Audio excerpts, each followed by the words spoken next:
friends, welcome to the lecture series of analog electronics.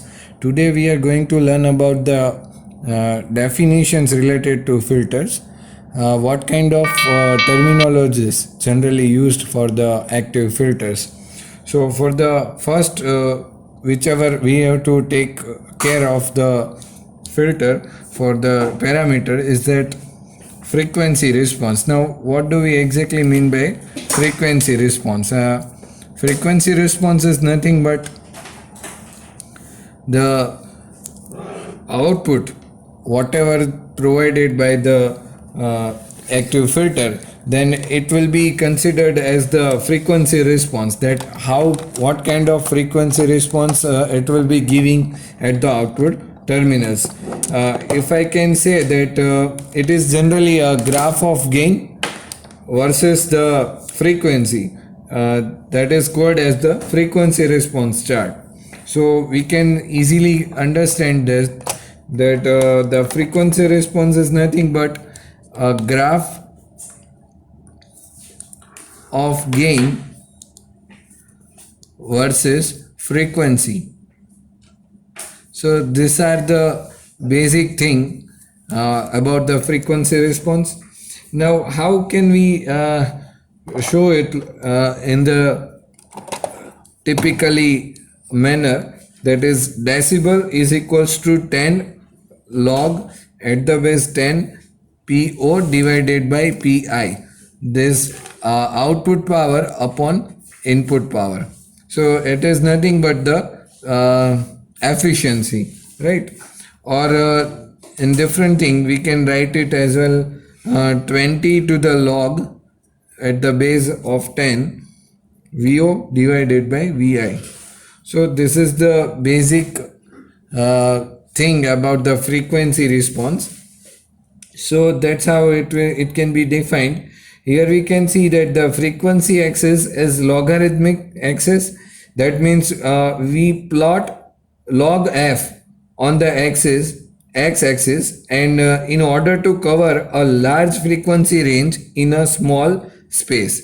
So that's all we do for the frequency response. The second parameter is of the -3 decibel frequency,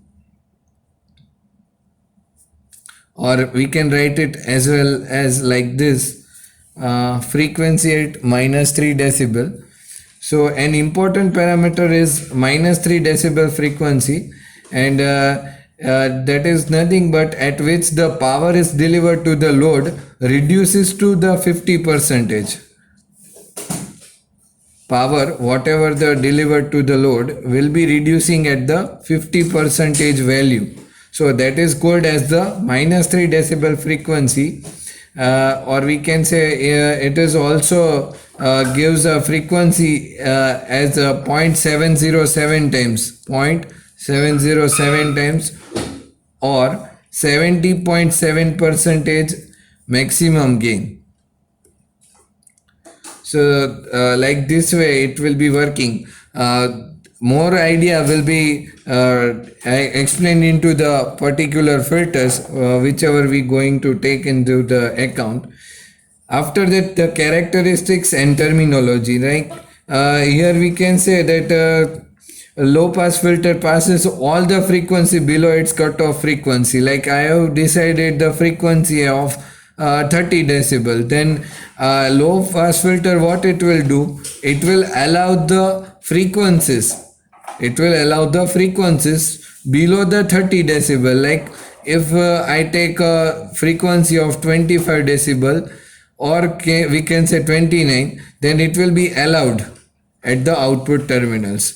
But if we take at the high pass filter, then it will be the frequency more than this 30 decibel, like 31 decibel will be allowed, 42 decibel will be allowed. So likewise it will be allowing the frequency.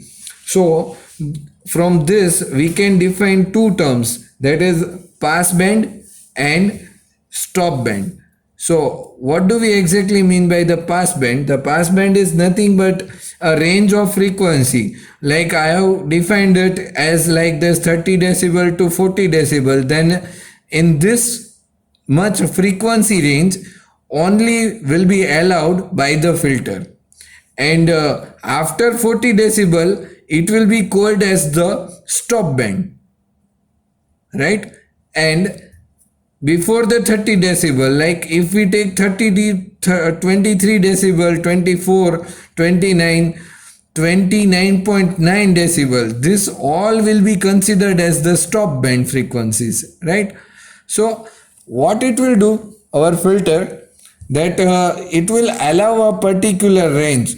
Like if you have designed the 30 decibel to 40 decibel, then it will be allowing this much frequencies at the output terminals. But if we take the further, that is nothing but more than 40 decibel, then it will not be allowed by the filter, and less than 30 decibel, it will also not be allowed by the filter. So these phenomena are called as the pass band. So for our filter, we can say that this is our pass band, 30 decibel to 40 decibel, and stop band will be more than 40 decibel will be stop band, and less than 30 decibel will be our stop band. So this way it can be defined, and for the frequency we can see show it like this way, that this is our particular frequency, this is gain over here on the y-axis, and here the frequency on the x-axis. So here it will be 0, and this is our cutoff frequency, that is our 30 decibel to 40 decibel. Like if we want to show the pass band, then it will be within some range, so this will be 40 and 30. So this is called as the pass band. This will considered as the low pass filter.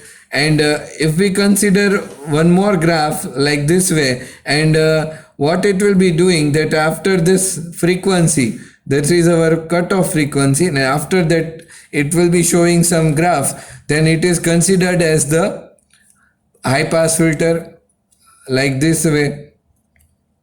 This all are gain, and this all are the frequency ranges, right? So this way it will be working, and the output will be achieved. So that's all for this different terms. And practical frequency response will have some roll-off rates. That is one more thing we need to see in this video, that is roll-off rates. If we consider it is called as the roll-off rates. If we consider for the filters, then we can see that roll-off rates will be nothing but, if we consider the first order filter, that means it will be allowing some range, that is called as frequency response, or the frequency range after allowing us particular frequency, how decreasing manner is being shown in this particular graphs. Like if we can say that this is our filter, and after that this is our pass band, after that particular this much frequency is going, or we can say for the 40 decibel or more than that value, then it will be start decreasing for that. Now what will be the ideal condition that we have seen over here? This one will be ideal condition, but it will not get immediately at the 0 point, but it will start decreasing in a particular range. So this decreasing particular range is defined as the roll-off rates, and this roll-off rates can be seen for the first order, second order, and third order. Like if we take the first order, then roll-off rate will be of 20 decibel per decade. This is the term to define the particular value of this graph. So it will be always measured in this value, that is 20 decibel per decade. So for the first order filter, the roll-off rate will be of 20 decibel per decade. For the second order filter, it will be of 40 decibel per decade. See, as we can see that higher the range of the order of the filter, the higher the roll-off rates will be there. So if we need to understand this thing by a simple example, that if we turn on the switch at a particular point of time, then it will be supplying some voltages at the terminals, right? But whenever we stop the switch, or we can say we switch off the particular load, or we can say we are switching off the lamp only, then it will be decreasing the in some particular point of time, not suddenly, like right. So whenever this kind of lamp is on, and we are switching off it for in some time, then it will be decreasing, the light intensity will decrease in some time, not immediately it will get zero. See, so slowly it will be decreasing, and then after it will be zero, right? So this way the filter will also work, and it will be decreasing some values. So and that decreasing manner will be defined as this roll-off rates. So for the first order filter will be 20 decibel, for the second order 40, after that 60 decibel per decade for the third order filter, and the 80 decibel per decade for the fourth order filter. So this order will be understood whenever we will take the filters. So this kind of terminologies are used for the filters, and this roll-off rates will be considered as the performance enhancement of the filter. So we can say that as the roll-off rates will be higher, the efficiency of the particular filter will be higher, and as the roll-off rates will be lesser, the efficiency for the filter will be lesser. So this way we can understood the filters parameters, and for this four filters, for this four parameters we need to take care of the filter. So this way we can understand the filters, and for the next video we are considering the different types of filters, and we can able to understand that how filter will work, and what do we exactly mean by this terminologies of roll-off rates, frequency response, and all these things whichever we have discussed right now. So that's all for the video. If you gain some of the knowledge from this video, then you can definitely like and share my video, and if you want to see more this kind of videos, then you should subscribe to my videos. Thank you.